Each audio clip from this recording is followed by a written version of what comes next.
Ito po si Lawrence ng Hydro Bay na nagbabalita sa Propak Daily News. Shout out to Jamil, Mark, Patrick, Chris at Amhid.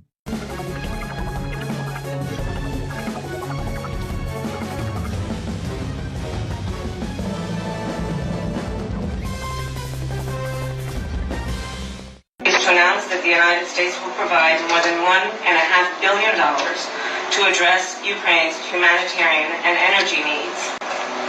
And the federal relief and assistance that we have been providing has included FEMA providing $750. What?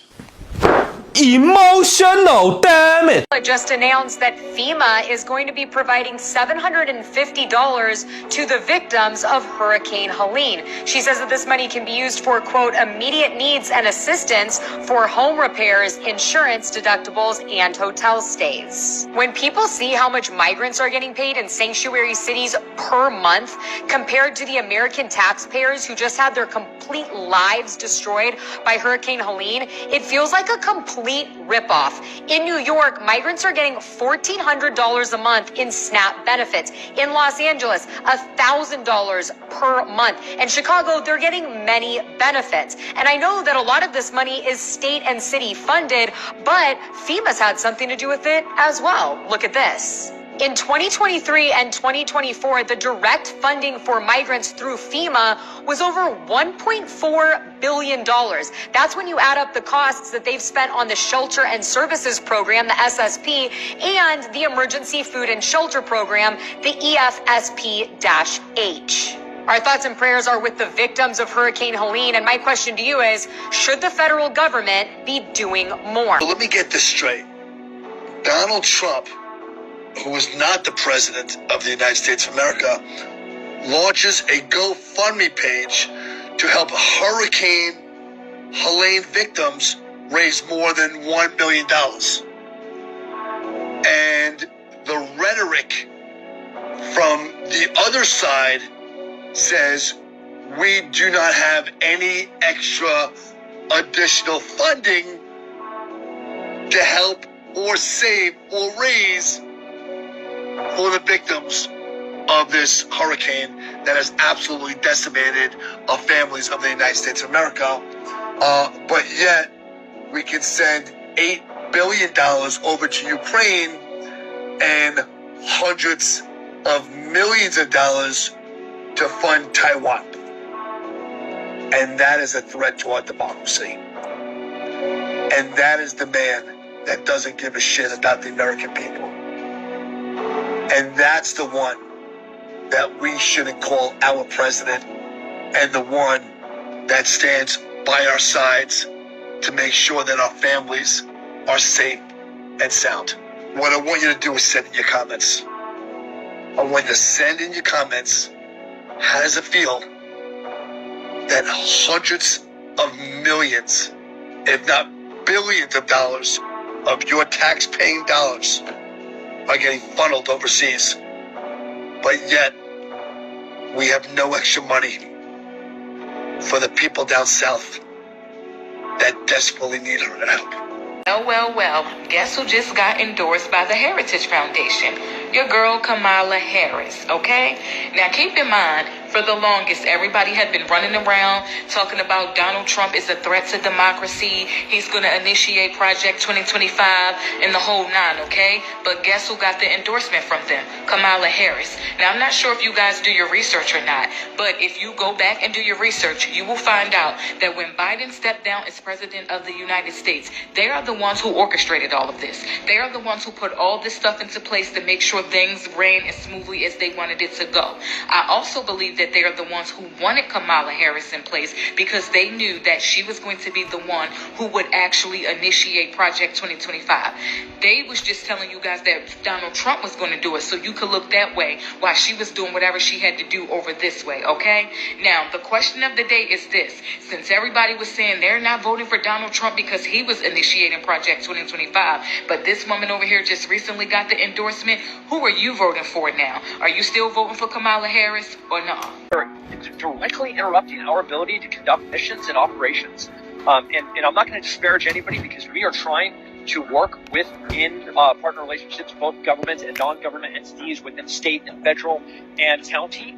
I went to put a couple of people into a hotel last night, and they have a security guard at the hotel. And they said, "Oh, we're so sorry. The entire hotel has been booked for federal employees." And I was like, "No, I have people that would just pull out of a mountain that are living down the hills, and there's not a place for me to put them because we have federal employees that are staying in the hotel.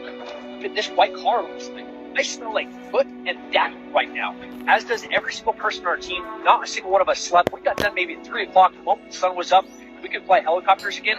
We were back in the air. We have not stopped." And I was like on the fence about trying to get on this program or not.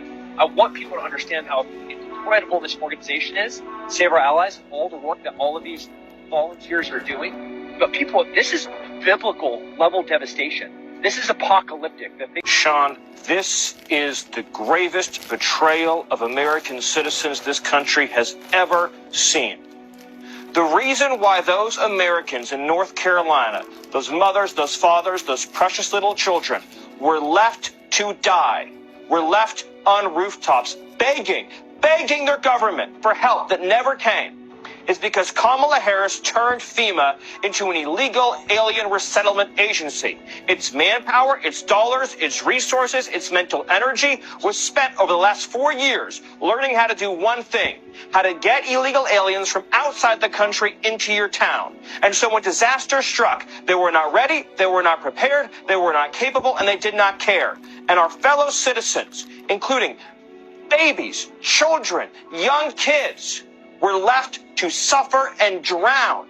They did not scramble the helicopters. They did not scramble the military. They did not send needed assistance. But if those children had been living in a foreign country, they've been living in Haiti, or they've been living in Venezuela, why then Kamala Harris would have sent in help immediately. A betrayal like we've never seen before, Sean. This is infuriating. It's too late. I mean, they took too long. It took him 5 days to get here. And I mean, it took 5 days for Biden to come here, and he didn't think we were worth coming down to see himself. He had to fly over on his way to Raleigh. It's disgraceful. I mean, they keep saying we the people. No, there is no we the people. It's them versus us. So they're not for us. It's all about them. They tell us what we need instead of listening to us. What you're looking at is the image of 2 Asheville fire chiefs who were actually telling a helicopter pilot to leave his co-pilot's son behind and not save anybody up in the mountains. I'm going to show you the video of him basically explaining and breaking down exactly what these individuals did. And then you can make your own assumption, because as far as I'm concerned, I've seen this before. We've seen this before in Haiti. We've seen this before in Louisiana. We've seen this multiple times when they redirect hurricanes to places where they either want resources or influence. And then FEMA comes in, which is also down there. And next thing you know, people end up missing. And understand something very, very simple. These people do not want those people alive. Think about it.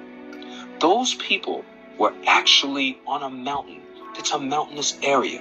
If you're in a mountainous area, and you're in an area where hurricanes hit all the time, they hit all the time, right? They always get a little hurricane over there, right? What happens? Go in the house, you board it up, you're fine the next morning, right? Right? But this one time, they made it so that that hurricane was supposed to take these people out. And I'm pretty sure they are going to send people to take these people out and get rid of them.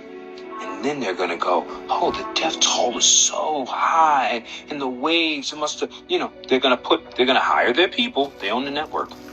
They're going to hire their people. She's going to come out there and they're going to use the voice. I'm going to do it for you right now. Well, folks, right now I'm out here in Asheville, and it is tragic. It is tragic. The word is the death toll has now went up to 150. It seems like bodies were dragged out to sea, and they were, the whole time, these people up in the mountains waiting to be saved, and they sent people